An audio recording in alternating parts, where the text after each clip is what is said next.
Shalom, shalom, libota na nzambe. Topesi bino mbote, mbote na kombo na Yesu Masia. Vraiment sengo lisusu makasi ndeka tolobaka mois de février nzamba sali bisongolu nzamba pambola bino malamu apambola bino mingi. Shalom, shalom, libota na nzambe. Tokangi misto bondela avant to banda vraiment mateya na biso ya poko ya lelo. Tokangi misto bondeli na kombo na Yesu Masia. Éternel Dieu Tout-Puissant, nous te bénissons, nous te glorifions, Seigneur Jésus-Christ, pour la grâce que tu nous as accordée ce soir, de venir, mon Dieu, mon roi, Père Céleste, au devant de ton peuple, pour apporter ta parole, Seigneur. La Bible nous déclare, ô Dieu Tout-Puissant, qui sont beaux sur les montagnes, les pieds de celui qui apporte des bonnes nouvelles. Yahweh, c'est lui qui apporte la paix, qui annonce la paix, qui annonce le salut, qui dit à Sion, ton Dieu règne.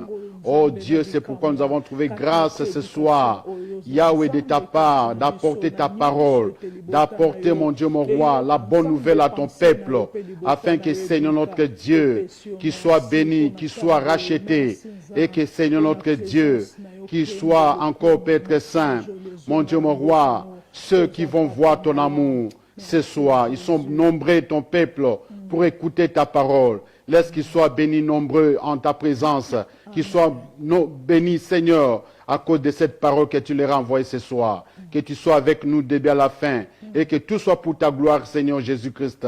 Nous avons ainsi prié au nom de Jésus-Christ. Amen. Amen, amen, amen. Amen. Nzambe azama lamu, amen, amen. Libota na nzambe. Topesi bino lisu ba shalom ebele. Shalom, shalom. Ba shalom ebele na kombo na Yesu Masia. Tozalaka na esengo tu momande na lobaka esengo. Tango ozomona journée mususu nzamba bateli apesi yo journée sikoyo mone. Ti na pokwa lelo yo zolanda biso nzamba apesi yo libaku malamu. Oyo ka prédication ya pokwa lelo za mutu na esengo esengeli yo sepela deja. Oza na esengo po nzamba lingi yo alingi biso nyonso po toyoka liloba na nzamba pambola bino makasi to sepeli penza koyeba ete boze bele penza ya bekran na bino na bafone na bino po na kozeya mateya oyo vraiment nzamba pambola bino nzamba ozanga te ko pambola bino na pokwa lelo na kombo na Yesu Masia. Ya solo shalom musali na nzambe. Shalom Maman Marie-Nathalie. Shalom. Shalom. Apesi yo mbote lisusu na kombo na Yesu. Mbote maman, mbote vraiment, mbote. Amen, amen. Esengo makasi tango na opeso mbote na ozana esengo na pokwa lelo. Amen. Boye soza na bomo maman. Amen, amen. Amen. Aza makasi eza bolingo musali na nzambe nzamba zwa lokumo tokoti na mois de février. Tokoti na mois de février, février deuxième mois. Na biso mbala moko yo nzamba sali biso ngolo akoti biso ko lobeloko moko parce que la première émission na biso libota na nzambe bobo sana te ya mois de février papa musali na nzambe. Merci vraiment maman Marie-Nathalie. A vraiment tokumisi nzambe makasi pour la grâce autozui na pokwa elo ya koya vraiment na plateau pour na tina na kati émission ou pour na tina ko pambola peuple de Dieu vraiment basé belé oyo basé cause la émission oyo vraiment lelo nzamba sali ke to le kapoto pesa bango ainsi dit l'Éternel ko pesa bango liloba na nzambe po ete bayeba na ko pambola ma. Alors nzamba koti biso vraiment na mois de février et ça deuxième mois ya année 2021.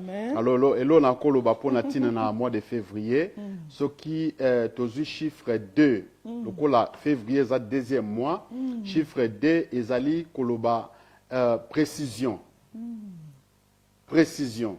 Donc to koti na mois oyo nzambe ako préciser. Ako préciser bolingo na ye, ako préciser mapamboli na ye, oyo ako pesa bana na ye. Amen. Ozoka. Donc nzambe ako préciser na via mutu moko na moko oyo ye alingi apesa ye na année oyo. Amen. À partir ya mois oyo ya février, nzambe akoyeba na ko préciser les mutu na mutu où ezali part ya bénédiction na ye. Amen. Donc ce que vous avez koyeba te ndenge nini nzamba ko pambola yo, nzamba koya na kolakisa yo a préciser lobi oyo lipamboli oyo ndenga na kopesa yo. Ya yo yango yo. Kokende gauche à droite te, ya yo yango yo. Amen. Donc Nzambe a coupé sa précision na ba vie ya bato ebele mingi koleka ba oyo bazo lukaye na motema na bango mobimba. Et puis ezali pe moi chiffre de wana ezaka pe kolakisa eza chiffre ya communion. Donc Nzambe a ko communier na peuple na ye. À partir du mois de février ou a ko communier na bango. Pe ba bazo luka Nzambe na motema mobimba, Nzambe akoyeba na kusala alliance na bango. Ba o ba alliance bebaki na mois de février oyo Nzambe akozong se sous alliance na bango pe akoyeba ko se manifester ko se révéler na ba vie na bango pe Nzambe akoyeba na ko communier na bango.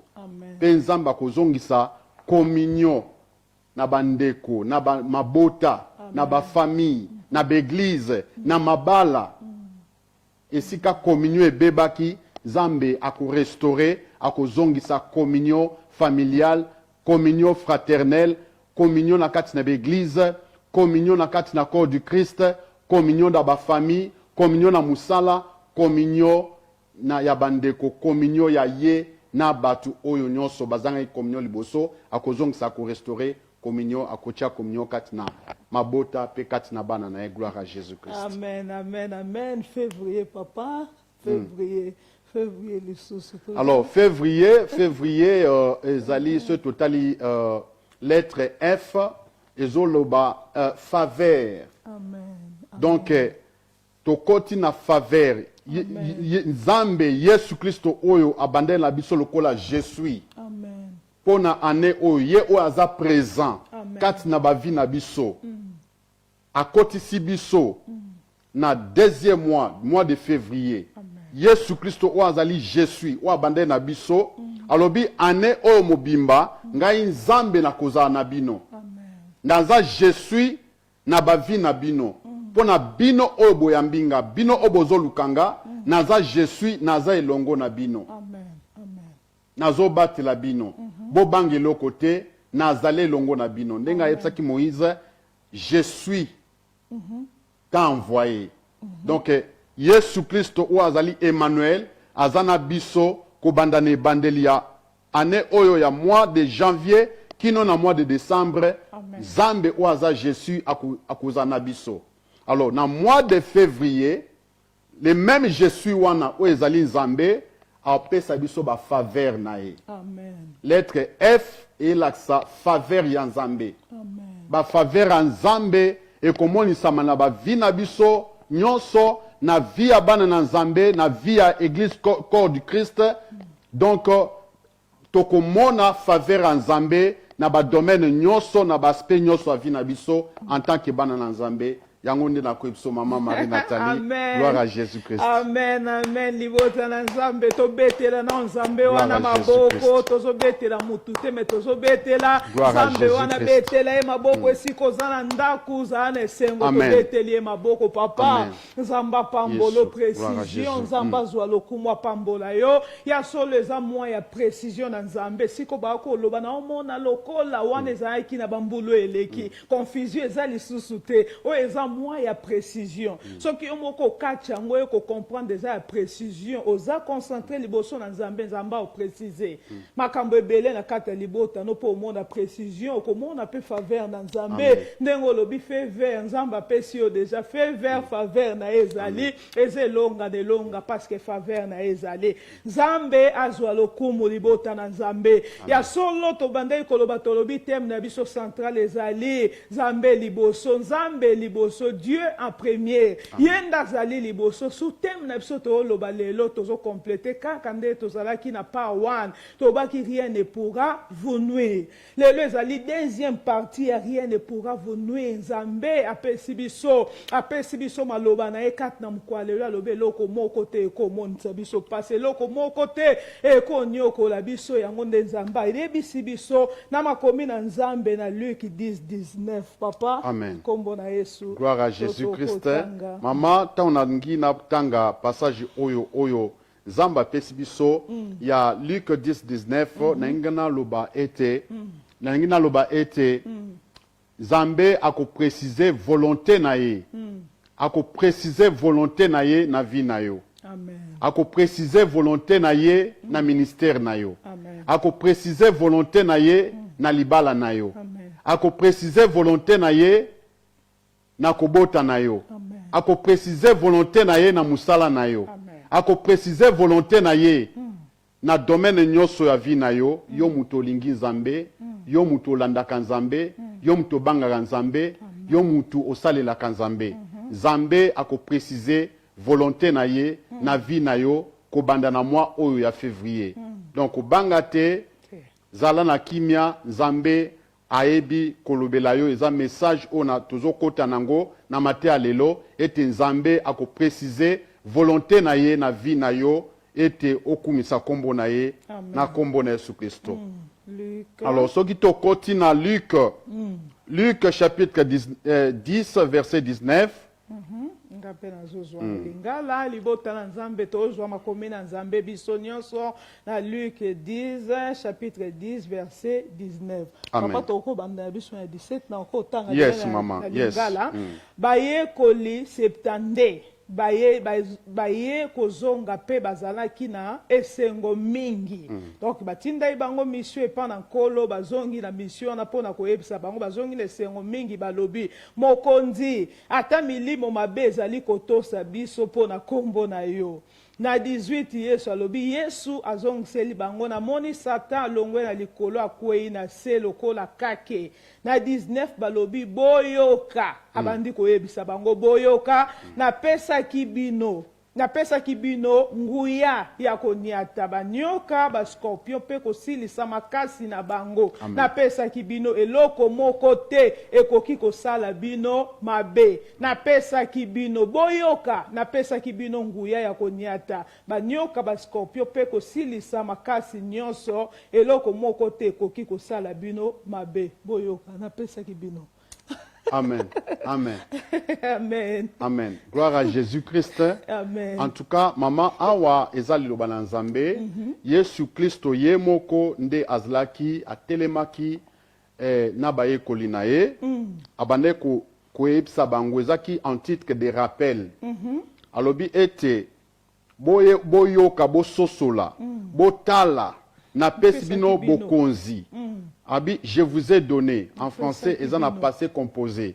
Abi, je vous ai donné les pouvoirs de marcher sur les serpents et les scorpions et sur toute la puissance de l'ennemi et rien ne pourra vous nuire. Niko bake azo rappelé bango que na pesa kibino. Donc, nasi na pesa bino pouvoir, na pesa bino bokonzi, na pesa bino makoki ya kotambola. Ya kotambola likolo na banyoka, likolo na bankoto, pe likolo na nguya nyonso ya munguna, pe eloko moko te ekotungisa bino. Ça veut dire que eloko moko te ekotungisa kimia na bino. Eloko moko te ekotungisa vi na bino. Eloko moko te ekotungisa vi na yo esika yo zali. Yo mutondimelaka Nzambe. Yo mutozali mokristo, yo mutozali mwana na Nzambe, yo mutozali disciple na Yesu Kristo, yo mutu olandaka Yesu Kristo Masia, yo mutu olingaka Nzambe, yo mutu opesa vi na yo epa na Nzambe, Yesu Kristo na bomoi, oyo yo yamba, oyo afandi kati na yo, na nzela na Saint-Esprit, aza ko rappeler yo lelo, ete apesa yo pouvoir, ya kotambola likolo na nyoka, kotambola likolo na mikakatano, makambu ya pasi, kotambola likolo ya milimu mabe, kotambola likolo ya ba difficulté, kotambola likolo ya pasi, kotambola likolo na bandoki pe misala na bango, kotambola likolo na nguya nyonso ya Satana, kotambola meme likolo ya Satana, kotambola likolo ya bandoki pe misala na bango, kotambola likolo ya banganga kisi, kotambola likolo ya ba magicien, kotambola likolo na banguye na bango nyonso, batu ya science occulte. Yesu Kristo apesa biso nguya, biso bana Nzambe, biso ba Kristo, biso ba oyo Yesu Kristo afanda kati na vi na biso. Yesu Kristo apesa biso nguya ya kotambola likolo na nguya ya bato ya science occulte, likolo na nguya ya ba magicien, likolo na nguya ya bato nyonso ya ba loge. Pe misala na bango, kotambola likolo na yango nyonso pe konyata yango. Amen. Amen. Alléluia. Amen. Pe konyata yango. Apesa biso nguya ya kotambola likolo na makambo nyonso wana. Qu'est-ce que signifie kotambola likolo na makambo nyonso wana? Ça veut dire ko détruire yango. Donc ko banana ko détruire puissance ya Satan na misala na yango nyonso.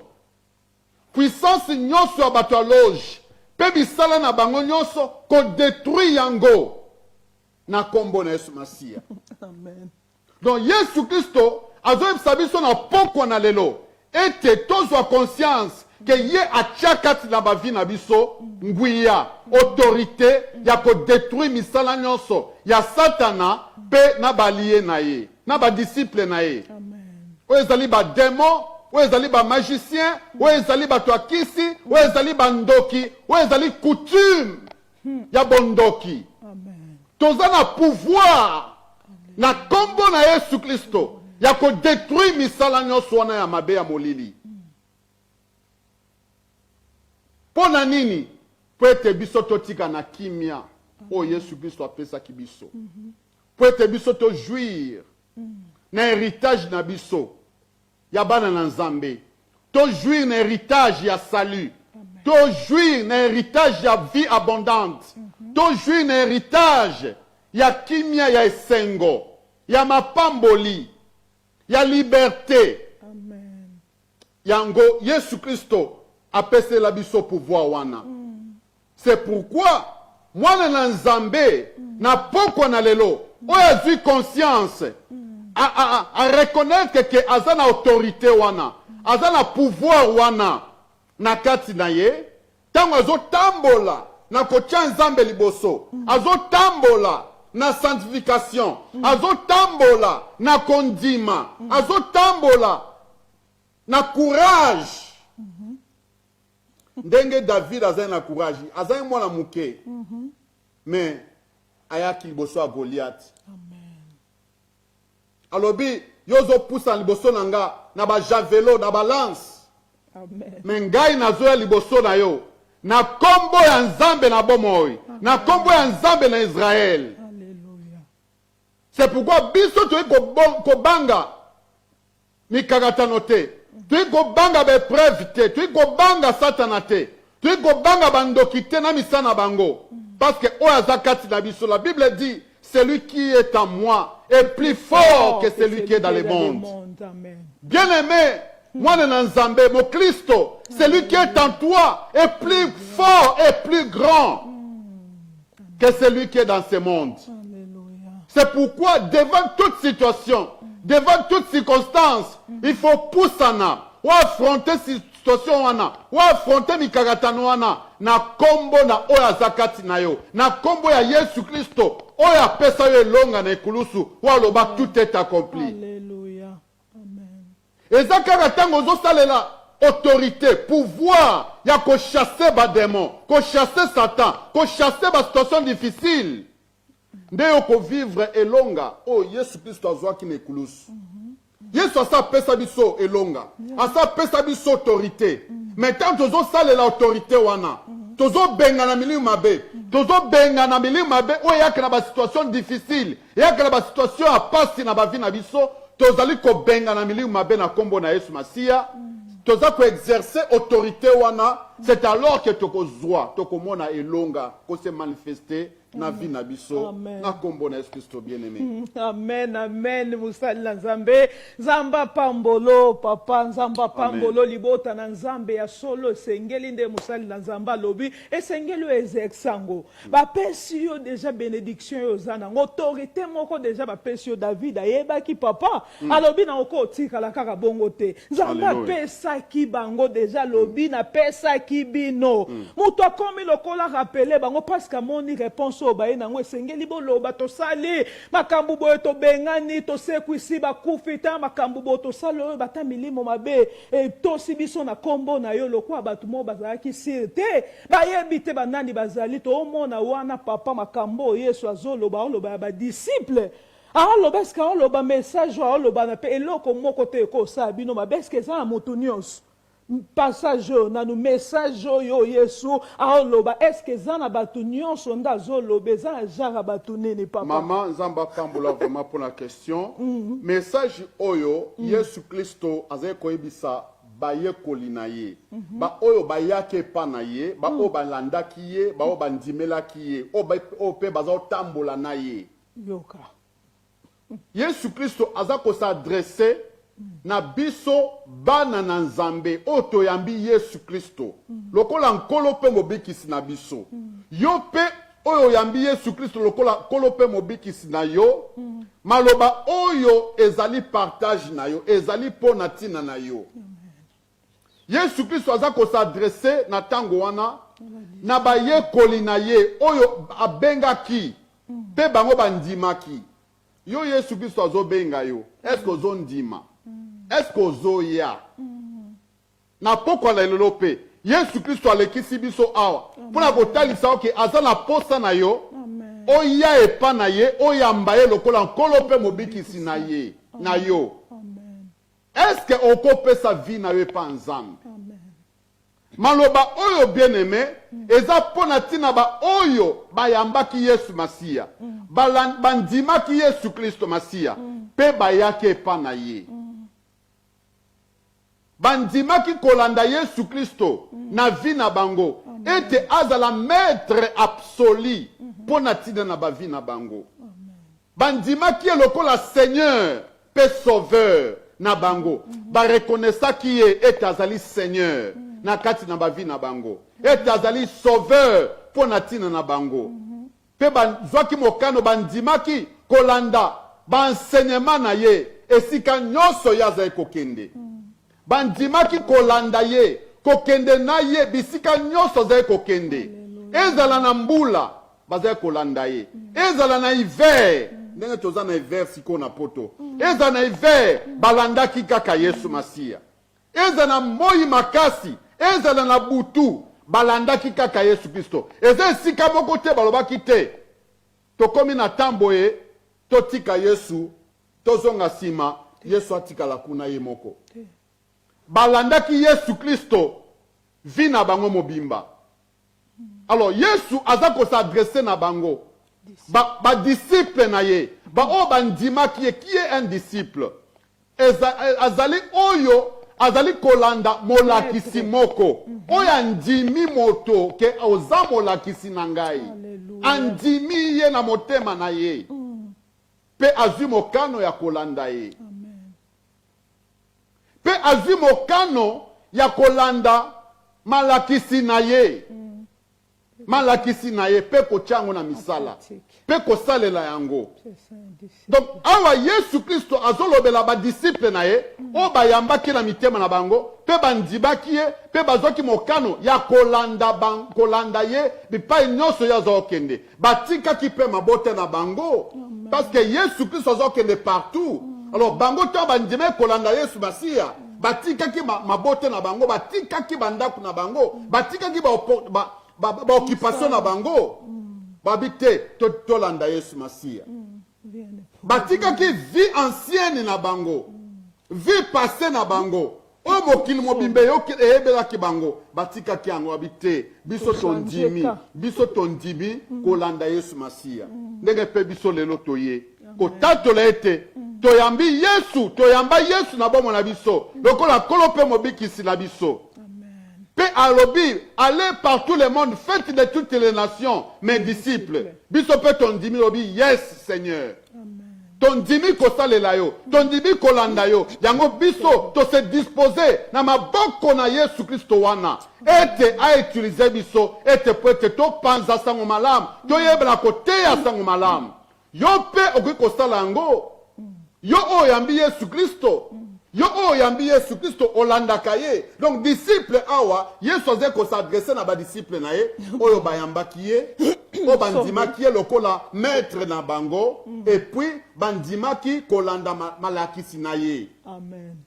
Gloire à Jésus-Christ. Amen, amen. Papa nzamba pambolo ya solo question na tuna ki papa eza bongo. Awa Yesu liloba oyo to loba na pokwa lelo rien ne pourra vous nuire. Papa la tibiso malamu na makomi na nzambe Yesu ba ko loba lobi mutu alibanda te. Aloba ki na ba ye ko no azala ki na bango. O baba ndai ko landa malaki sina ye. Alobe ba disciple na ye. Papa expliquer biso pe disciple na Yesu azali mutu azolanda. Maître oyo ocha pratique. Malobo maître ola kisaye wana ndaza disciple donc baza ba disciple nde partage ya liloba oyo liloba pe koma partage na we komi partage nanga poyo zolanda Yesu lokwa mokonzi pe mobikisi yango tolobi na mutu moko soki yona no yambi Yesu te yamba ye ndimela ye yebisaka Yesu na mukwalelo na ndimio lokwa kolo pe mobikisi sili o changer ka partage ya liloba oyo komi pe partage na yo liloba e komi pe partage na yo ko koma ko vivre ngo na bomoi na yo rien ne pourra vous nuire kaka na bato ba olanda Yesu o ba osala mission na parce que oyo mission toza ba ambassadeur pour Christ atindi biso na sena moyo to sa mission na ndenga tinda ki ba yekole moyekole na Yesu pe to yeko interpeller yeba mission parce que mukolo na mettre comme lo babi na yebisa ki bino na pesa ki bino na pesa ki bino comme rappeler bino a comme ko rappeler biso lelo lo kwa o rappeler pe lo kwa tam suso yeba ki pouvoir wana te na kata ba circonstance makambo to mona kat na sena moy pourquoi Yesu akoma Yesu ko rappeler bango alors que bavanda ki disciple na Yesu ko za distraité to e ko interpeller o kat na poko lelo rien ne pourra vous nuire ça partage na yo pa pesa yo des choses en testament oh papa na atikele ki obozui ezebele na kat esengeli yo yeba yo moko procédango yo moko zuango juir na yango parce que nzamba pesa yo ko za distraité eloko moko te ko nuire eloko moko te ko sala biso mabe na kat na sena mo eloko moko te sengeli yo yeba eloko moko te mezaka kana ba yekoli na Yesu Yesu asepela ki te penza ya 17 nde ba ozonga ata milimo mabe etosi biso na kombo na yo non alobi na pesa ki bino botuna nga lelo te boloba ata milimo mabe amoni yango loko eloko amuke parce que boza en pouvoir oyo azakati na bino aza munene koleko azakati na mokili so biso to vivre za biso te me Yesu kati na biso zana nzambe mobimba lelo Yesu azana nzoto te mazali na biso ya nzela molimo mosantu oza molimo mosantu kati na yo alobi na kei na kebongisi ya bino esika na kotika bino bongo te na otinde ya bino mosungi aza molimo mosantu ye aza kati na biso lelo tozo témoigner ye toloba po na nzambe ye mutu aza kati na biso Yesu aza na loboko ya mobali ya nzambe papa atike biso molimo no aza kati na biso kobanga te rien ne pourra vous nuire sepela libota na nzambe toza na makambo ya mike to milimo wabe batosi biso milimo wabe za nini toza munene toza likolo koleka nyonso na kombo na Yesu Masia papa soki vraiment gloire à Jésus maman nzamba pambolo makasi maman Marie Nathalie merci papa awa eloko nzamba zo episangai moma otango zoloba maman ezake nzambe apesi biso responsabilité Zamba apesi biso tango apesi aolege biso pouvoir apesi biso responsabilité ya ko exercer yango ya ko exercer yango parce que toza d'office bana nae toza na royaume nae Tata Nabiso azali le Dieu tout-puissant. Azali le roi des rois. Jésus-Christ est le Seigneur des seigneurs. Il est le roi des rois. Il est le sauveur de l'humanité. Il est mon Seigneur, il est mon sauveur. Amen. Il est ton Seigneur, il est ton sauveur. Amen. Il est le roi des rois dans ta vie. Alléluia. Il est le tout-puissant. Il a toute la suprématie. Il a tous les pouvoirs, toute la puissance. Amen. De sauver au travers de toi. Amen. Alors, Nzambe a pesibiso nanzela na Yesu Masia, a pesibiso autorité, a pesibiso responsabilité. Ya ko exercer pouvoir wana. Ya wana, Bible zoba quelque part, la nature elle-même ne vous enseigne-t-elle pas. Les akola, mutumo boye mokonzimo boye ba pese pouvoir. A kotipe, ba introniser, ba pese pouvoir. Mais Azako exercer en côté. Peuple est déclaré. Mais yo c'est la pouvoir tenderini. C'est ça. Vous comprenez? Donc pouvoir et pesa melaka mutu pour exercer en go. Atalisa makoki oyo azui de la part de l'autorité suprême. Oyo ezali nzambe. Pouvoir tozwa ngo de l'autorité suprême. Ezali l'éternel des armées. Pe pouvoir ya Nzambe ezanga suka. Parce que Nzambe aza éternel. Pouvoir na epeza éternel. Amen. Et si ka éternel abanda, yonanga to ebite. Akosuka pété parce que aza éternel. Le pouvoir de l'éternel est éternel pour ceux qui sont éternels en lui et pour lui. Amen. Pour ceux qui vivent en lui et pour lui. Amen. Ils ont un pouvoir, ils ont le pouvoir éternel dans leur vie et dans leurs esprits. Amen. Alléluia. Amen. Amen. Donc, bien aimé, pouvoir oyo nzamba pesa biso na nzana Yesu Masia, ezali ya kobondela bandoki te, eza ya kobondela satana te, eza ya kobondela maladi te, eza ya kobondela milimu mabe te, ya kobondela ba situation ya pasi te, ezali ya kobenga na bango. Il faut exercer le pouvoir. Il faut exercer autorité. On zamba pesa biso. Et si ka passe ezali, Bible zolo bala biso. So totangi par exemple na Marc, s'il vous plaît maman. OK. Totangi na Marc. Tozotanga tozui makomi na Nzambe libota na Nzambe na Marc. Marc chapitre 16, verset 17.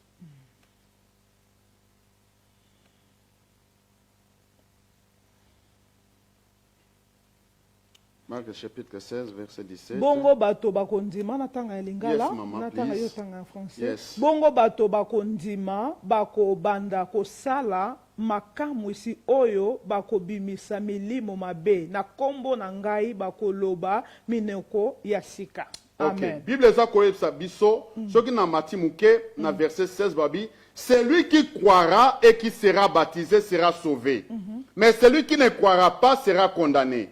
Abazo yebisa biso likambo na kondimela Yesu Masia pe kozwa baptisimo. Alléluia. Amen. Alors Bible za koyebisa biso soki tondimeli Yesu Kristo, ça veut dire to yambie lokola nkolo pe mobikisa biso, to leki na mai ya baptême pour la nouvelle naissance, ezali symbole ya nouvelle naissance en Christ. Alléluia. Amen. Bible zo yebisa biso Nzambe apesi biso makoki ya okoma bana na Nzambe. Na nzela ya ko yamba Yesu Kristo Masia. Tozwi makoki ya okoma bana na Nzambe. Na makoki tozwi wana nde tokozonga pe na Luc 10:19 obi je vous ai donné le pouvoir. Pouvoir epesa makaka tango mutu abongoli motema na ye. Ayambi Yesu Kristo koko pe mobiksi na ye, azwi baptême, akomi le nouveau-né en Christ, azwi nouvelle naissance en Christ. C'est alors que tango akomi mwana na Nzambe, akomi légué automatiquement au travers le sang de Jésus-Christ, au travers la mort et la résurrection de Jésus-Christ, akomi légué na autorité ya Nzambe kati na ye. Oso comprendre. Akomi légué na autorité suprême kati na ye. Amen. Alors, tango azwi autorité suprême, tango azwi pouvoir, maintenant qu'est-ce qu'il doit faire? Il doit l'exercer, premièrement, en chassant les démons. Amen. Abi, voici les miracles qui accompagneront ceux qui auront cru. Ça veut dire que tant qu'ils ont dit, aussi pouvoir, il faut vivre dans aisance, pour vivre dans liberté, pour vivre dans l'héritage en tant que moi, pour vivre dans liberté. Héritage. Amen. Si le Fils de l'homme vous a franchi, vous serez réellement libre. Alors, tant que vous allez libérer, vous allez libre dans mokili oyo, vous allez adversaire, vous allez conduire liberté na yo. Ayaka pour nuire liberté na yo. Et te osepelate, o jouir réellement na vie ya mwana na Nzambe. Na vie ya bo mwana na Nzambe. O jouir te na liberté wana, o jouir te na héritage na yo. Oma monguna akoya po aeba konnuire yo. Yango Yesu azo rappelé biso na poko anlo. Alobi ke boyebete na pesa bino bokonzi ya kotambola likolo na nyoka. Ça veut dire kotambola likolo ya satana. Kotambola likolo ya monguna oyo alukaka konnuire yo. yo mwana na nzambe. Amen. Na pesi yo bokonzi lokola ngai Yesu Kristo na longaki ye na ekulusu mpe na pesi yo bokonzi wana mpe naza kati na yo ngai o na yo na longaki na ekulusu naza deja kati na yo na nzela ya Molimo Santu. Donc ndenge nga na longaki na ekulusu yo mpo oza na elonga wana. Qu'est-ce qu'il faut? Il faut siko lokola nga na longa ye yo mpe na vie na yo ya mikolo nyonso il faut tambola na kati na elonga wana. Il faut tambola na konyata satana, konyata masumu, konyata bandoki, konyata kindoki, konyata milimu mabe. Abi, je vous ai donné le pouvoir de marcher. Balobi te nyako solola na ba démon. Balobi te na kofanda na bango esika moko. Il faut marcher sur les démons. Il faut marcher sur les situations difficiles. Il faut marcher sur les épreuves. Marcher sur les difficultés. Ko benga na bango. Yango lobi, rien ne pourra vous nuire. Tant yo ko salela et autorité na yo na ko benga na milimu mabe. Na ko benga na milimu mabe nde balobi, voici les miracles qui accompagneront ceux qui auront cru. Lokolo za na pouvoir wana ozo salela yango na ko benga na milimu mabe abinin abinin na 17, voici les miracles qui accompagneront ceux qui auront cru. À mon nom, na kombo na ngai Yesu Kristo, oyo nazali kati na bino, na pesi bino bokonzi ya ko bengana milimu mabe. À mon nom, ils chasseront les démons. En fonction de puissance, il y a pouvoir. Où est-ce kati na biso? Eza pe kati na yo mwana nzambe. Nzamba pesio bokonzi ya ko bengana démon. Démon malade bengana ye. Démon ya lisumu oyo eyaka kotungisa vina yo kotante yo bengana démon wana. Amen. Soki démon kotonga bengana démon kotonga au nom de Jésus-Christ. Kutu ezali eza kutu yo ndozo bengana te. Eza Yesu Kristo azakati na yo ndazo bengana démon wana. Démon akotonga. Bengana ye au nom de Jésus-Christ. Démon kozanga kofanda kimia parce que ça ba tsuba kofanda kimia te. Démon kozanga kofanda kimia bengana ye. Démon akotonga bengana ye. Amen. Démon ya kofinga bengana ye. Démon ya koina ndenge ozana ndeko moko ina. Oyina ye bando kanga na motema oloba kengana kui kolobisa ete. Eza démon atoke na église. Soko zana démon na okanga mutu na motema ko limbisa ete. Okoka kosolisa ete. Eza démon te afandi kati na yo. Alors, soko zoloba ke oza ya Yesu Kristo, zongisa Yesu Kristo kati na yo, bengana démon ya koyina wana. Démon ya kokanga motema makasi po limbisa ndeko na ote. Eza démon bengana ye. Soko za mwana nzambe bengana démon wana au nom de Jésus-Christ. Au nom de Jésus-Christ. Batu mususu bakoko futa nyongo te. Démon akozanga ko futa nyongo bengana ye au nom de Jésus-Christ. Au nom de Jésus-Christ. Yo defe loko mutu, muta defiso na kimia. E komi tango ya kofuta, okomi kofinga ye oyiniye. Non. Eza muli mabe. Ya defiso na kimia parce que yo zangaki. Ozwi pe mbongo be po ofuta ye okoboyi okomi komika kokanga kanda. Eza muli mabe. Soko oyebi Yesu Masia, soki Yesu azakati na yo bengana démon wana. Po luka kimia na ndeko wana. Futa pe nyongo na ye boluka kimia. Parce que la Bible nous dit recherchez la paix avec tous et la sanctification sans laquelle personne ne verra le Seigneur. Ton compte na l'église n'a pas démonté. Na bandaku na biso tout bandana ko benga na ba démon. O ezali ko luka ko nuire ba vie na biso. Ezo luka ko nuire marché chrétien na biso peut-être tango tokoya na l'église, tokoya na masanga, tokokumisa nzambe étant délivrés, étant des gens qui sont sans démons en eux. Et qui n'ont que Jésus-Christ en eux, et qui n'ont que le Saint-Esprit, et qui n'ont que la sainteté comme état spirituel pour glorifier Dieu. C'est alors que Zambé a pu exaucer, va prier, yama sangana biso. Amen. Tangu tozo sangana, na milimu mabe, ou bien na bakanda na mitema batu, na koyinana na kozanga kolimbisa na banyongo na ebite makambo nyonso mabe makambo nyonso mabe donc tozosangana makambo wana passage ekozala nini par na biso te rien ne pourra venir ekosala eloko te tant tozosangana makambo wana yesu aza mosika tokomona gloire ya nzambe te.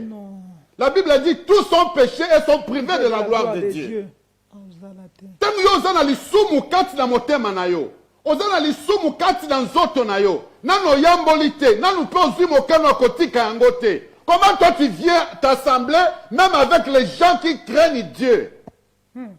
Oza lokola kan.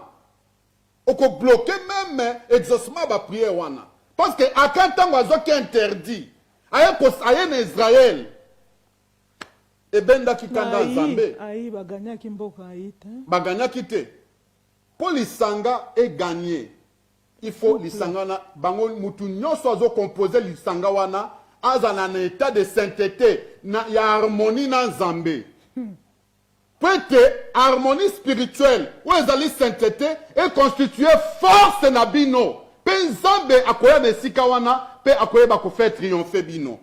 Au nom de Jésus-Christ. Amen, amen. Papa ya solo kandengo lobi ezabongo parce que pouvoir de GPS mais biso rien ne pourra vous nuire. Nzambe Joshua zokamwa. Tango atindi bato abiba kende kotala na mboka na bibo kende na botala mboka ngwezande babi aye eza mboka mukie eloko moko ezate kotinda na oba soda batu nyonso kuna te. Alors que tango lisumu ekota ki mboko ya mukie bayeba eko dominer bango. Biso to wana pouvoir libota na Nzambe. Yango nzamba eko yebisa na poko lelo mais soki masumu ezakati na biso sans la sanctification. Soto luki kimia te. Ozana o kimia na kati mwana Nzambo azana molimo mo santo Yesu azakati na biso lelo ozala kimia te. Ozala likambu na mutu. Ozala kanda na mutu moko. Ozala likambu na ndeko na yo mutu moko eloko nyonso ezali ezopusa mutu musika na Nzambe soko ozala yango na kati ya mutema alors opusa liboso na Nzamba to lobi tongo tipo kokolobo komonisa nzoto pasi Nzamba kozala te akanda zali na kati esika wana ata na kati ya couple ata yo ozalaka yo moko eloko moko e marché zate yango olela Nzambe ndenge musali na Nzamba uti koloba mois ya février za faveur faveur na Nzambe eza mois ya faveur na Nzambe ozana on eloko moko te ya faveur na Nzambe na kati na biso faveur na Nzambe ezali osali kutu makasi to bundi te atu moment tozonyokwa ma mingi libota na Nzambe na loba yango mingi parce que sanctification ezate rien ne pourra vous nuire ekosala makande papa lobaki a loba ba disciple batu musote alingi mutu nyonso opusa ne pa na esengela za mo santu loko aye soko lingwa appartenir na Nzambe likambo ya boya loko lisumu ezali te soki lisumu ezali Nzamba zate ata lingaki ondeni nde David azalaki apusi ye musika po lisumu ezalaki na kati na etango ekoti Nzamba tindi prophète abikende koyebisa ye na lingi te loko lisumu ekoti Nzamba longwe kati na ata lobaki l'homme selon mon cœur esengeli bisoto boya lisumu libota na Nzambe pour rien ne pourra vous nuire. To loba na mukwa lelo ezali kokisama kati na biso ya solo to pousa na papa na psaume 91 to tanga na Maman, sorry vraiment excusez. Avant na to kota na psaume 91 awa eloko nazo ebisa biso ezanini. Va dire, voici, je vous ai donné le pouvoir de marcher sur les serpents et les scorpions et sur toute la puissance de l'ennemi. Satan pour marcher les colonnes, il faut oser la mosante. Il faut tambola na kobanga Nzambe. Ça veut dire et l'on a écoute na kati na yote. Ça veut dire quoi? Satan makambo na ye d'abord makambo asale la eza péché. Donc péché écoute na te kati na yo. Parce que péché ezali porte. Oyo Satan afungolaka, oyo akotelaka na vie ya mwana na vie ya mutu. Soki voilà, ezali porte. Oyo Satan akotelaka na vie ya mutu. Soki Yesu Christ alobi, voici je vous ai donné le pouvoir de marcher sur les serpents et les scorpions et sur toute la puissance de l'ennemi. Ennemi wana eza Satan. Ennemi wana eza ba démon. Ennemi wana eza ba ndoki, bato ba sala misala mabe. Sikoyo ba accès na bango ba kotaka na lisumu. Ba kotaka na lisumu. C'est pourquoi peut-être ozo pouvoir oexercer yango ndenge esengeli esengeli otambola na état de sainteté po ete ntango otambola na état de sainteté oza na présence na nzambe oza na présence ya saint-esprit ozoluka mpe plénitude ya saint-esprit kati na yo sainteté wana eza koconstitue puissance kati na yo Déjà. ezoconstitue puissance ezosala lokolo ozali lokola barrage dinga ezoproduire puissance kati na yo po ete otambola likolo ya serpent otambola likolo ya mensonge otambola likolo ya badémon otambola likolo ya masumu mpe ozwa elonga likolo ya satan. Ça veut dire quoi? Ntango yo ozotambola na sainteté nde nzambe oza na communion na nzambe nde oza set veut dire ozali okokisami po ete oexerce pouvoir wana malamu eza lokola mokonzi moko soki azobuka mibeko soki azobuka mibeko ndenge nini ya kozwa bokonzi ya kotambusa malamu parce que bakoboya babi yo moko ozobuka mibeko donc il faut kotambola eza kona musala bapesi yo bapolisi ya musala barèglement d'ordre intérieur balobi na musala kotambola makolo ngulu te na esika ya musala soki okoti na musala lata buti na yo après okoti na nini na esika ya musala yo okoti otiki sapatu libanda oza makolo ngulu okoti esika ya musala bakobenga na yo ozo respecte te donc ane oyo bien aimé po tozwa faveur ya nzambe tomona nzambe kofaire vivre biso ndenge esengeli tomona splendeur ya présence na nzambe tomona puissance ya nzambe tomona manifestation ya puissance ya nzambe gloire ya nzambe tobana na kotambola na sainteté c'est alors que pouvoir wana oyo nzambe apesa biso ekomake sense ekozwa nguya ekosala mosala ndenge esengeli sainteté parce que pouvoir na epeza mosantu mpo nzambe ya mosantu ntango totambola na sainteté tozwi masumu nyonso tozongiseli satan masumu na ye eske na pokwa elo okozongisela satan masumu na ye biloko na ye oyo ozwa okozongisela ye yango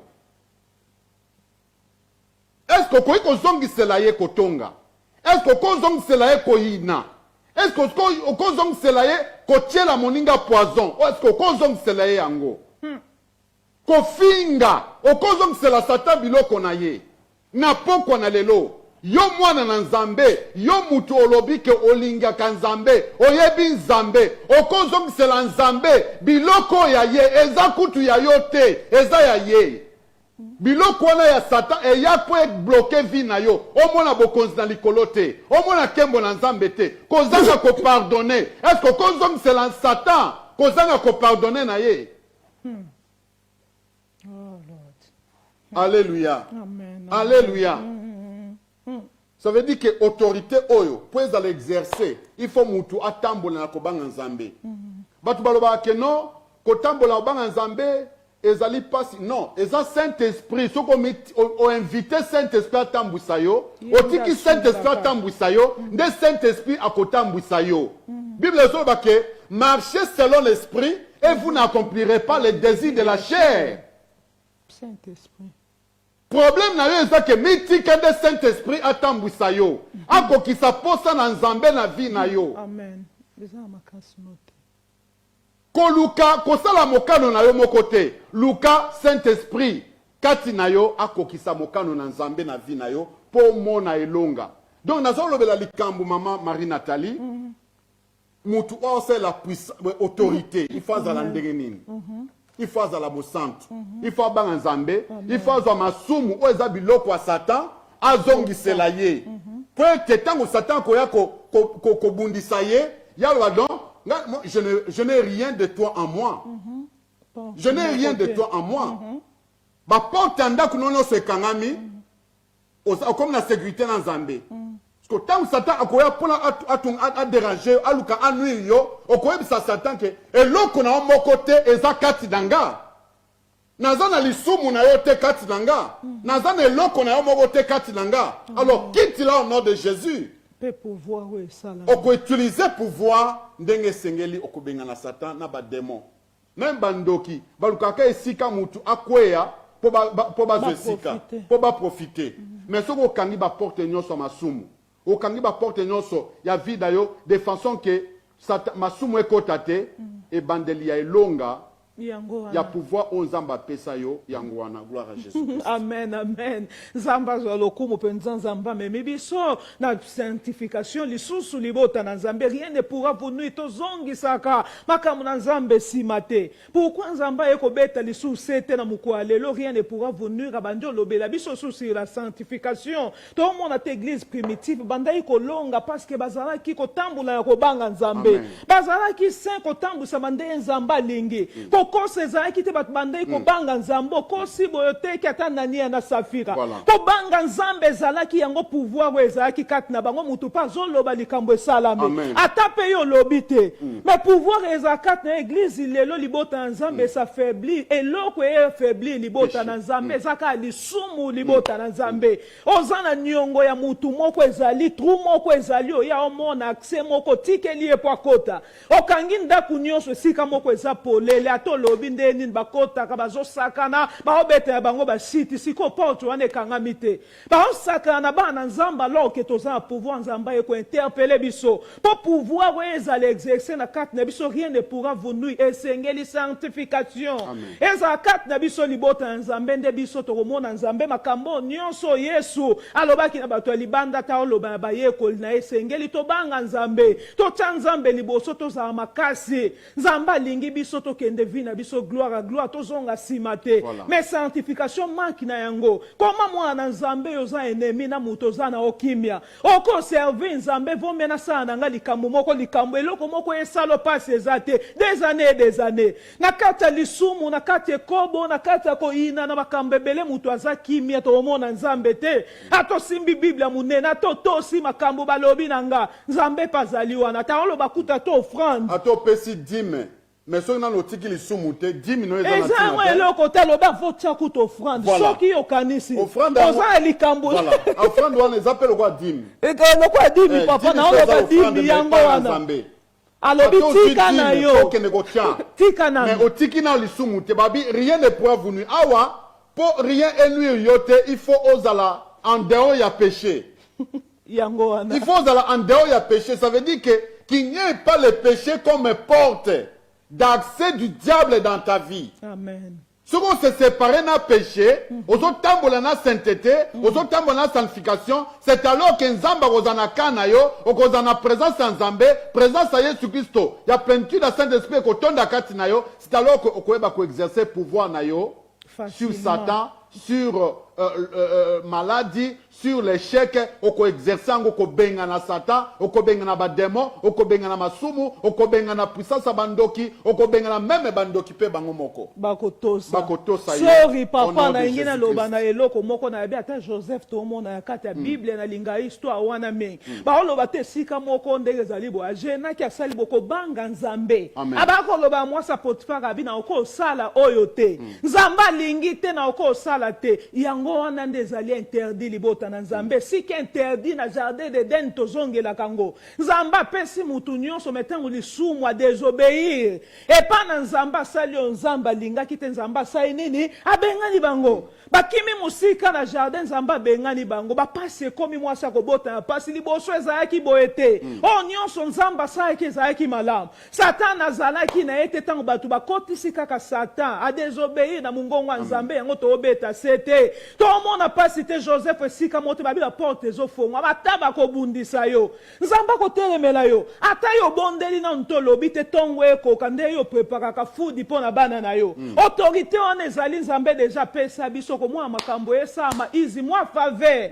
okonyo ko matesengelo bunda Nzambe likambo wana mwana Nzambe obonde pona likambo boye banda vanda kina sije moko vandeli Nzambe likama kambo eza aka makasi no eza vi na biso bana Nzambe te to mita malamu mboko ezalaki fasili ayi o ezali muke nzambe apesaki yo bokondi mboko eza muke likambo efo esalama na facilité loba nzambe moko aprepare aumisa likambo wana pa komisa yango munene apambola yo na bénédiction moko ya munene mais so bongo to okozala te bageni bando bandaki gene yango sala te nzambe na mona yo nzambe na bomoi na nga natika masumu kaka likambo wana nzambe na obondela mpo na lupangu wana nzambe na obondela mpo na eloko wana voyage nzambe na kende poto nzambe na mona poto biso toza na poto ndeko nanga toye biso na kata Angleterre eloko ezali te ata poto eza bénédiction na biso mais eloko yango wana clé na biso libota ya nzambe rien ne pourra vous nuire pe koma yango wana vie na kati na biso pe koma esengeli fonctionner ya bomoi na biso fongolo toyeli esengeli masumu esa nini elongo kati na biso to welela to lobi na ozangisaka église te chaque dimanche mutu yango azangisaka te mesoko tali ye alobi so na monika ndeko wana mutema ne makila nzoto epanzane na kata mutema ne soko amoni makambo tozo sala na kati na biso moko mwa mikonyo so yo zangisaka te kitambala yo kotika te okozaka bongo rien ne pourra vous nuire esengeli biso totika makambo nyonso mboka ya mukie eloko ya mukie okoko mone ya paste poza mwana nzambe bénédiction komema otine elevation ata Joseph asuka ika na passe yuza mwana nzambe sika moko dépose la stationner mais sengelo tala loba nzamba alexa mutu ne tapi moko ata Pharaon moko mer rouge pe kataraki nzamba alexa libota na Israël souffrance eko umela te banda batika yo mutu ozonga na Afrique niveau wana bando zalaka alors que nzambe projet na bi je connais les projets que j'ai formés sur toi les projets de paix non de malheur pourquoi vie na yo bando ba ko sambe aka pona likambo wana lobi libala mais à partage na yo abi l'homme quittera akuta na mwasi na mubali le pourquoi ba pasi bo elibota na nzambe pourquoi ko lele zate musali na nzambo wana za pouvoir te aza makasi te yo moko ozali na kata bomo za mwana nzambe tala bomo ina yo ba ko sambelela ondenge ni na tati banda ya likolo tina mutu ba ko chelo maboko yo basa nzamba ta 50 ba ko bakisa baboko ezotombwa na okondima amen ndeko na ngatangu yo zongi na ndaku likambo wana soki otiki no masumu te kozala kaka intacte ko changer te bako bonde pona ota muso yoki no ka esengo mais soki péché ezali ata tolobi rien ne pourra vous nuire eloko moko ekoma partage to mona ko lela ka voyage pambo osela bandeko na yo pourquoi pas si bo libota na nzambe tota nano interdit kat na biso eloko nini un péché nzambe biso mona yo ka biso te alobi prière na bino ko koma okwa makele na litoi na nga soki masumu ezali tolongola masumu libota na nzambe rien ne pourra vous nuire papa rien ne pourra vous nuire mama tango zo ba mulimu na nzambe zo ta eloko moko amen rien ne pourra vous nuire et que ça les mappé na vie ya bana nzambe oyo bazana bolingo akopona pona te bolingo akopona pona oyo alinga kaka batu ya boye biso bolingo ya catégorie ya biso bolingo na biso alinga ka batoyo ya ekolo na bango batoyo oyo bakamarade bozana lisanga ya linga kaka bandeko na ye bapesaka ye bolingo akopona pona na église primitive ezalaki te bazoloba ke batiaki biloko bazaki bango nyonso na lisanga bolingo ezalaki ya bato nyonso balingana ye bango nyonso me oyo bazotambola bolingo akopona pona bakomona kembo na nzambe yo za mwasi na libalo za mobali yo lingika ko bindeko na yo na kata foyer na yo lingika ko bindeko na ngo ebi ndeko na ingina yebiso likambo ko mwana ta kata ba foyer ndeto za kabui mutolobi na kata mobali no binga ko sala kake funga penda na pambola ma na ko zuebele pona sunga libota na ngo ebi bo sa batumi bale voyage yo poni soki ya mboka nini ezali ndeko na yo soko bongisi ya mobali no lo bata Simon ndenge ezali boyangaka na pambola mo nzela one ko kangama mukolo ezali okomona ta ya mobali mbala moko ya tie ndeko na yo azelaki sima lokola za mutema pembe liboso na nzambe omona likambo wana esala meza yake bele onvuka mutu te nzambe mutu ayebi libala abi mwasa tosa mobali na ye mobali linga mwasi na ye so tosala likambo wana yo tie kopona te oya yonde na kati na Kishasa tomonaka basemeki oya yonde na kata ndako bimisi biloko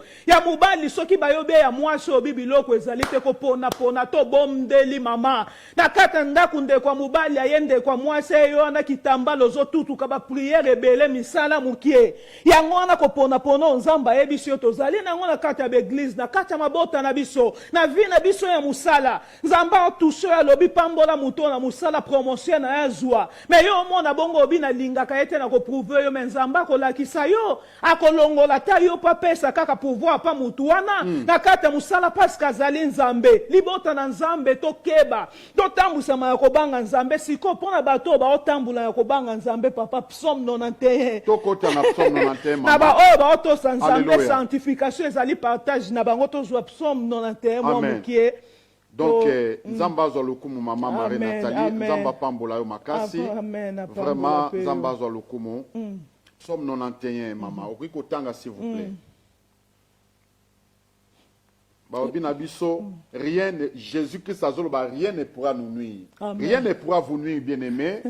Oyo, Bazali, Kubanga Nzambe. Sorry, papa, sorry, Zoano Deutéronome 33. Deutéronome 33. Sorry, papa, Tozoana. Gloire à Jésus-Christ.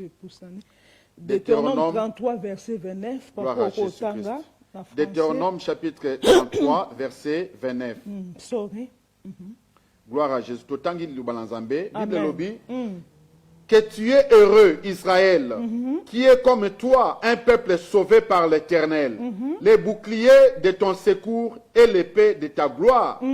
Tes ennemis feront défaut devant toi. Amen. Et tu fouleras leurs lieux élevés. Amen. Papa, ngapena tanga wana lingala, bato ya Israël bozala na esengo, bato ya Israël bozala na esengo. Ekolo nini ekokani na ekolo na bino. Ezali bobele ekolo na bino, ekolo oyo Yahweh asalisaka. Yahweh azali barrage na bino, azali bouclier na bino. Komi batela na ba flèche azali barrage na bino ya komi batela na ba flèche azali mbeli oyo elongisaka bino na bitumba banguna na bino bakosenga bino boyokela bango mawa kasi boko niata bango na makolo. Oh Nzambe. Gloire à Jésus-Christ.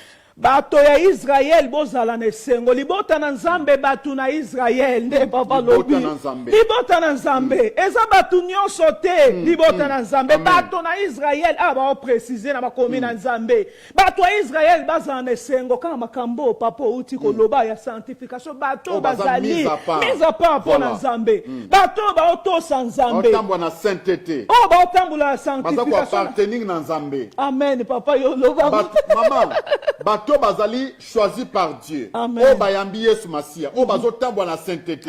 Bazo tambwa na sanctification.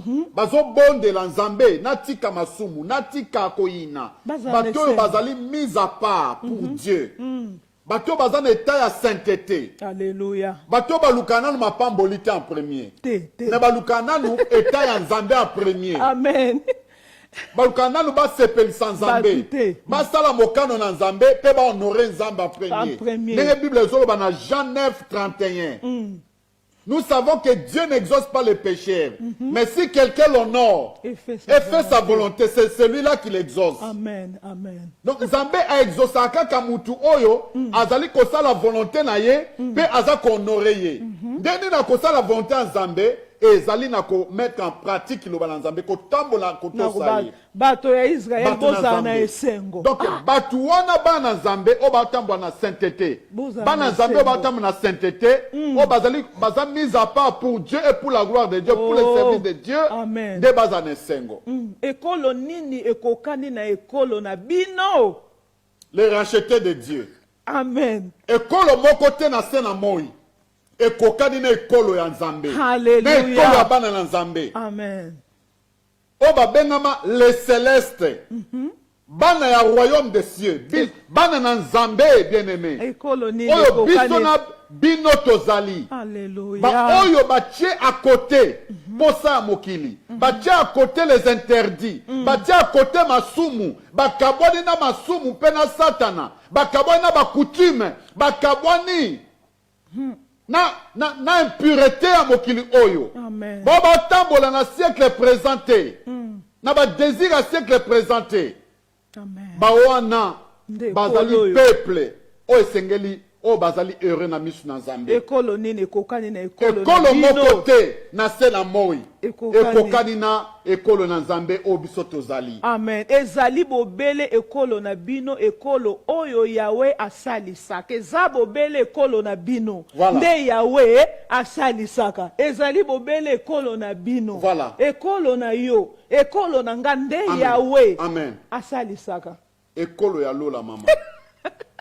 na bikolo Ekolo ya bonzambe, ekolo ya bato babanga Nzambe, ba héritier na ba héritier de Dieu. Amen. Ba batambola na Nzambe, ba baza na assurance ya bokolo Yesu akoya bakomata. Tokokota elongo na Yesu na bokonzi na likolo. Ba oyo toza na assurance ke soki Yesu aye sikoyo tokokota na bokonzi na Nzambe. Ekolo oyo ezali ya bosantu, ekolo ezobanga Nzambe, ezosalela Nzambe sans mélange, ezosalela Nzambe sans impureté, ezosalela Nzambe sans mensonge, ezosalela Nzambe na sainteté, dans l'humilité, dans la crainte de Dieu.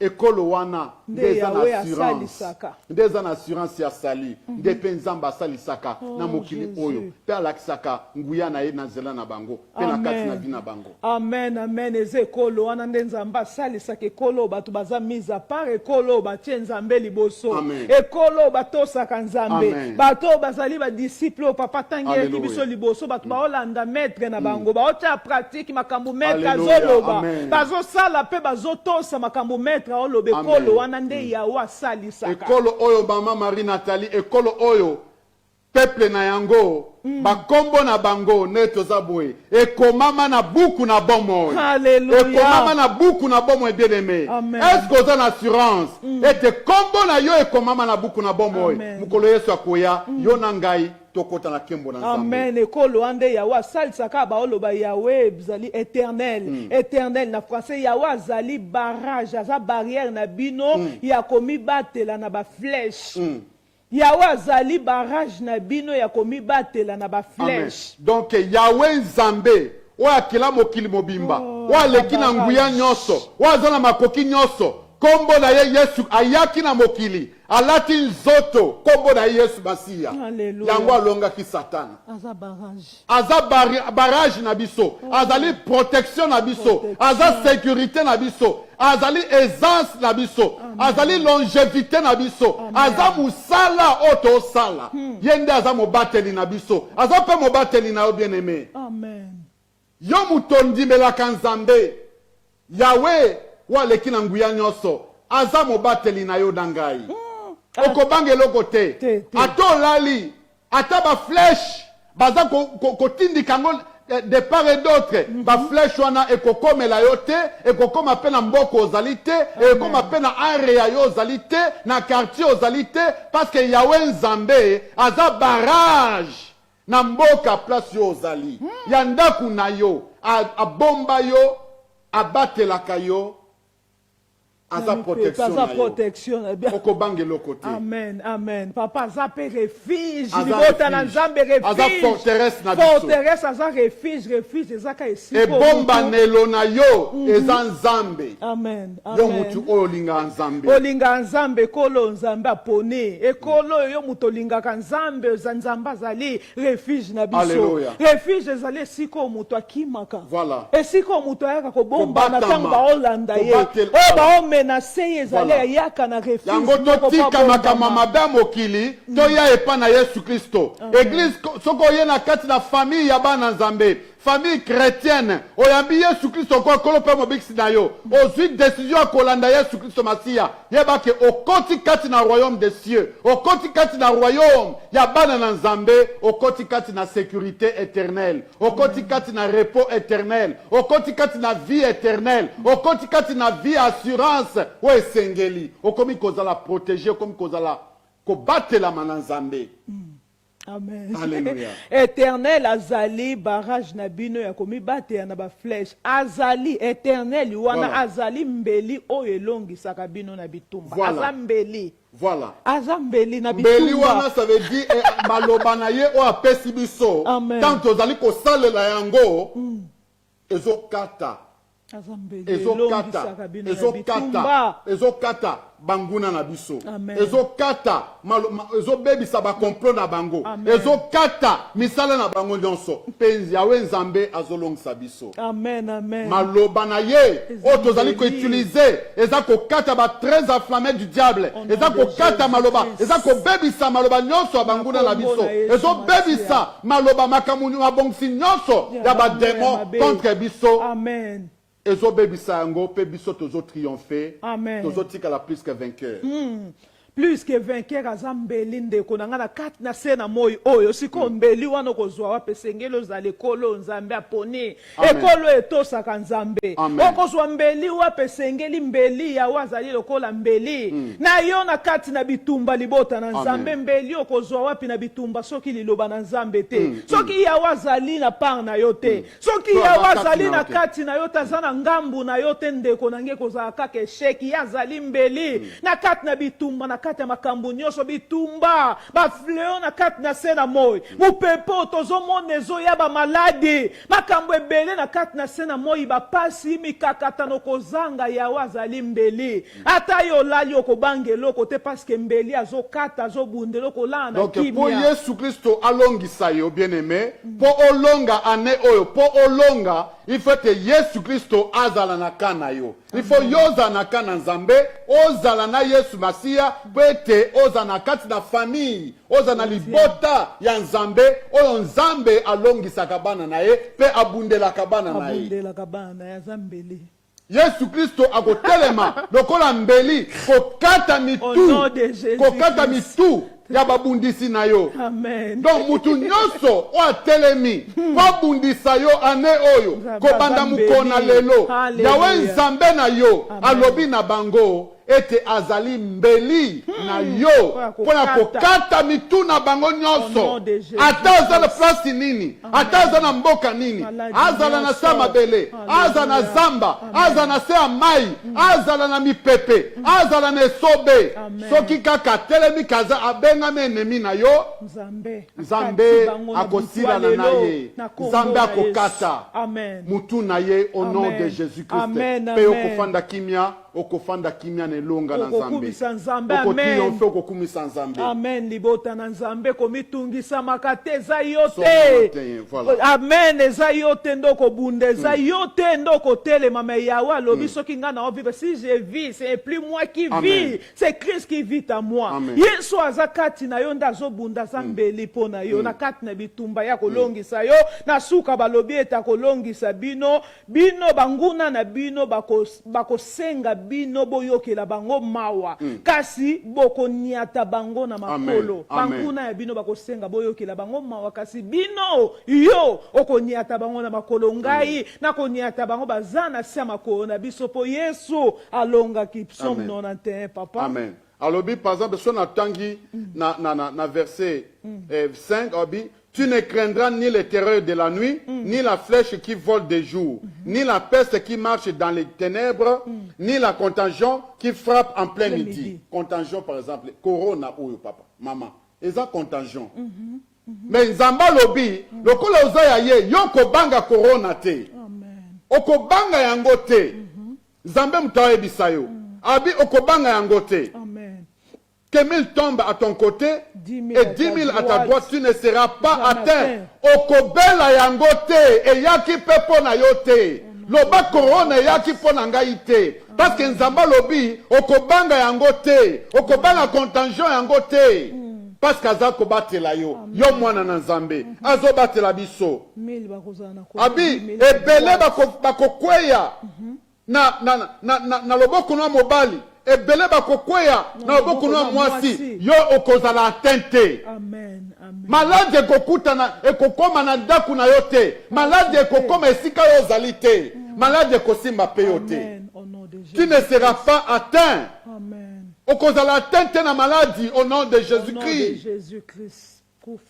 Okozala atteinte na kufa, okozala atteinte na souffrance au nom de Jésus-Christ. Abi, de tes yeux seulement, tu regarderas et tu verras la rétribution des méchants. Na 10. Aucun malheur ne t'arrivera, aucun fléau n'approchera de ta tente. Ainsi dit l'Éternel, maman. Que car il ordonnera à ses anges de te garder dans toutes tes voies. Abima bemo côté bien-aimé, et koko melayo. Aucun malheur ne t'arrivera. Kobanda moment oyo, Zamba zoloba na yo, aucun malheur ne t'arrivera. Yo mutocha kanzambe liboso, yo mutobanga kanzambe, yo mutosalela kanzambe, motema na yo epesama epa na nzambe, otiela kanzambe confiance, okontaka liboso epa na nzambe. Bible lobi, aucun malheur ne t'arrivera. À partir de maintenant et jusqu'à la fin de cette année, aucun malheur ne t'arrivera. Parce que yen nzambe akobundela yo, atelemi pour défendre cause na yo, akolongisa yo, na kombo na Yesu Masiya. Au nom de Jésus, passe moko tata l'hôpital, ata l'hôpital. Et si qu'on kanami na maladie, maladie on est zotika yo au nom de Jésus-Christ. Ozobiki sama au nom de Jésus-Christ. Jésus-Christ ozokota na nzoto na yo. Azoya ko visiter yo. Pour la tina na ko sauver yo. Pour la tina ko racheter yo. Ko bimisa na bakufi. Ko bimisa yo na maladie, l'état maladie. L'état pasi. Zolo biko na kombo na Yesu Masiya. Jésus-Christ. Tikete Yesu Kristo a visité yo. Akango la yo na pasi na yo. Na kombo na Yesu Masiya. Alobi nini? Car il ordonnera ses anges de te garder dans toutes tes voies. Zambe akopesa ordre, azopesa ordre na butu oyo. Ete ba ange na ye bakita. Ba utalola pola tina ko secourir yo, pola tina ko sauver yo. Ko bibisa na paso zanango, ko bibisa na mikakatono zanango, ko bibisa na kolelo zanango. Pe ko pesa bon sobi, ko pesa liberté, ko pesa viasika, ko pesa libération au nom de Jésus-Christ. Soyez au nom de Jésus-Christ. Sois délivrance au nom de Jésus. Sois salut au nom de Jésus. Sois bonne santé au nom de Jésus. Sois mbongo au nom de Jésus. Sois kimia au nom de Jésus-Christ. Sois récite au nom de Jésus-Christ. Amen. Alléluia. Amen, amen. Akobatela kokende na yo pe kozonga na yo nzamba koza sécurité. Esika nyonso zolingo kende. Nzamba ye koyebisa yo akozala na yo. Akozala départ na yo. Akozala kati ya voyage na yo. Pe akozala kokoma na yo. Pe akozongisa na kimia. Okotambola na loboko na mobala Nzambe. Okotambola na disposition Nzambe.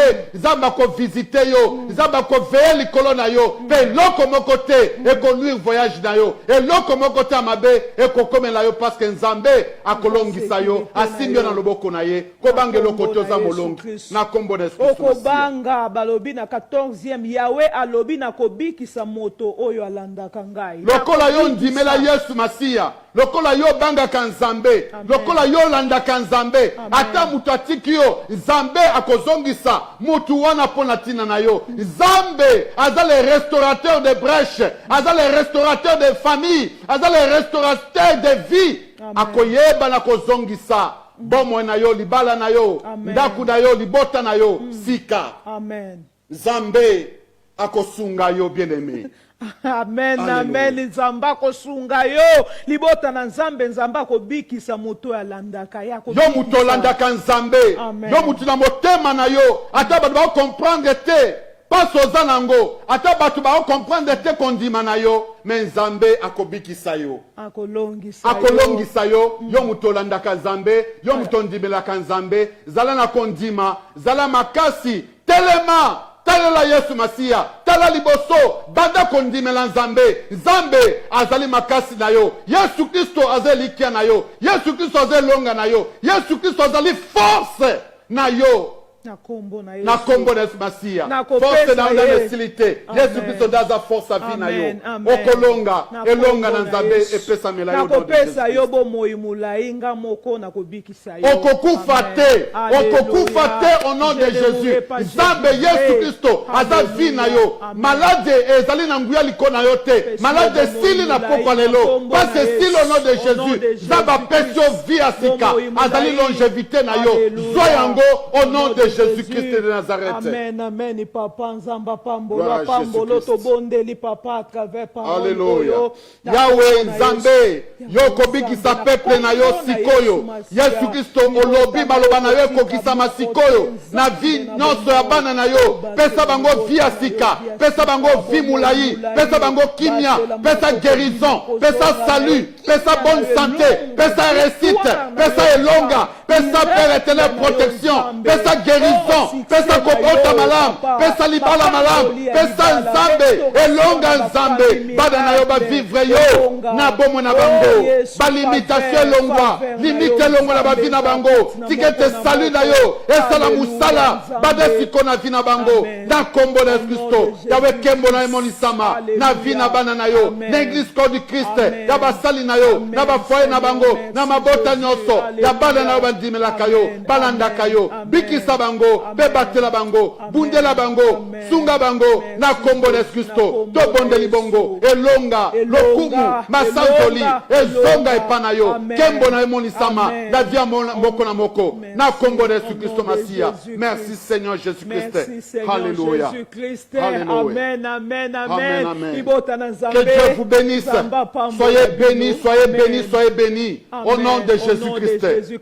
Au nom de Jésus-Christ. Rien ne pourra vous nuire. Au nom de Jésus-Christ. Amen. Amen. This 39-pound Wi-Fi booster. Gloire à Jésus-Christ.